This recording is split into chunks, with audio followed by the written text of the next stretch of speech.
ভগবান শিব যখন হিমালয় পর্বতের কন্যা পার্বতীকে বিবাহ করতে গিয়েছিল, তখন মেনকা মা পার্বতীর মাতা ওই ভগবান শিবকে দেখে পার্বতীর সঙ্গে বিবাহ দেব না এই কথা বলেছিল। কারণ ভগবান শিব তো নর্মালভাবে যায়নি, গলাতে সাপের মালা, মুন্ডু মালা, ভস্ম মাখা শরীর, তার সঙ্গে বরযাত্রী, ভূত প্রেত পিশাচ রাক্ষসী ইত্যাদি অনেক জন গিয়েছে, বিষব ধবজে বসে গিয়েছে। যখন এই সব কিছু দেখে ওই মেনকা দেবী মা পার্বতীকে বললেন যে তুমি কাকে বিবাহ করতে চাইছো, আমি বিবাহ দেব না, তাতে আমার যা কিছু করার করণীয় আমি করব। অনেক কিছু বললেন ভগবান শিবের সঙ্গে বিবাহ আটকানোর জন্য। ভগবান শিবের কিছু ব্রত আছে, পালন করলে বিবাহ সম্পন্ন হয়। শ্রাবণ মাসে ভগবান শিবের 5 সোমবার ব্রত পালন করে বা ভগবান শিবের উপরে জল অর্পণ করে বিবাহ সম্পন্ন করা যায় 3 মাসের মধ্যে। ভগবান শিবের উপরে মিছরি মেশানো দুধ ও চিনি মেশানো দুধ অর্পণ করলে বাড়িতে মধুর সম্পর্ক হয়। ঘিয়ের ধারা দিলে পুত্র সন্তান হয়, বাড়িতে বংশবৃদ্ধি হয়। মধু মেশানো দুধ জল অর্পণ করা হয়, তাহলে বুদ্ধি বাড়ে। অনেক উপায় আছে ভগবান শিবের। এই উপায়গুলি করলে, শ্রী শিবায় নমস্তুভ্যম এই মন্ত্র জপ করলে ধীরে ধীরে সব পাপ শেষ হয়ে যায়, সে ভগবান শিবের ভক্ত হয়। যখন মানুষ পাপে মোহিত হয়ে থাকে তখন ভগবানের নাম ভালো লাগে না, ভগবানের কাছে ঘেঁষে না। যখন সে ধীরে ধীরে পাপ থেকে মুক্ত হয় তখন সে ভগবানের প্রতি শরণাগত হয়, ভগবানের ভক্ত হয়। কলিযুগের মানুষ পাপে মোহিত হয়ে যাচ্ছে, মদ ও বেশ্যাবৃত্তি ও কাম ক্রোধ সব কিছুতে মোহিত হয়ে যাচ্ছে। এই সব কিছুকে বশে করতে গেলে ভগবান শিবের মন্ত্র জপ করতে হবে, ভগবান শিবের আরাধনা করতে হবে, ভগবান শিবকে দুধ জল ও অনেক কিছু অর্পণ করতে হবে। ভগবান শিবকে একটু জল অর্পণ করে মুগ্ধ করা যায়। যদি পরিবারে কেউ পাগল পোলাও বকে, পাগলের মতো হয়ে যায়, তাহলে তাকে শিব মন্দিরে নিয়ে যাও, গঙ্গার জল নিয়ে যাও, তাকে অর্পণ করাও, ওম নমঃ শিবায় মন্ত্র জপ করাও, তাহলেই সে ধীরে ধীরে পাগল পোলাও থেকে বার হয়ে আসবে।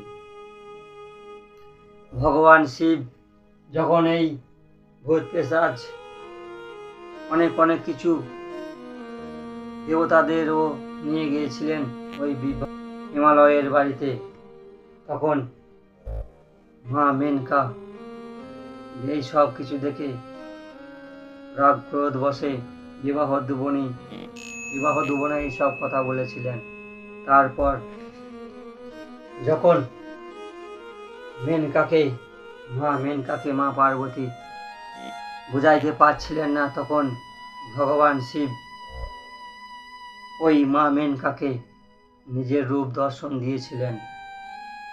আর সেই রূপ দেখে মা মেনকা ভগবান শিবের সঙ্গে বিবাহ দিয়েছিলেন। এইভাবেই ভগবান শিবের বিবাহ সম্পূর্ণ করে। ভগবান শিবের কাছে তো কিছুই নেই, তার সত্ত্বেও ভগবান শিবের কাছে চাইতে যায়। সমস্ত দেবতা ভগবান শিবকে স্মরণ করে, ভগবান রাম ভগবান শিবকে স্মরণ করে।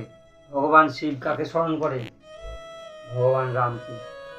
কারণ শিব পুরাণে বর্ণিত ভগবান বিষ্ণুকে যে ভক্তি করে আর ভগবান শিবকে যে ভক্তি করে না, ভগবান শিবকে যে অগণ্য করে, সে কোনোদিনও ভগবান বিষ্ণুর ভক্ত হতে পারে না। আর যে ভগবান শিবের ভক্ত, ভগবান বিষ্ণুকে, ভগবান শ্রীকৃষ্ণকে, ভগবান রামকে ভক্তি করে না, ভগবানদের অগণ্য করে, সে কোনোদিনও ভগবান শিবের ভক্ত হতে পারে না। ভগবান শিবের ভক্ত হলে ভগবান শ্রীকৃষ্ণের ভক্ত হতে হবে, ভগবান শ্রীকৃষ্ণের ভক্ত হলে ভগবান শিবের ভক্ত হতে হবে। আমাদের একটি কথা মনে রাখতে হবে যে ভগবান শিব, ভগবান রাম, ভগবান শ্রীকৃষ্ণ সমস্ত দেবতা একজন। নারী একটি, রূপ অনেক, পুরুষ একটি, রূপ অনেক।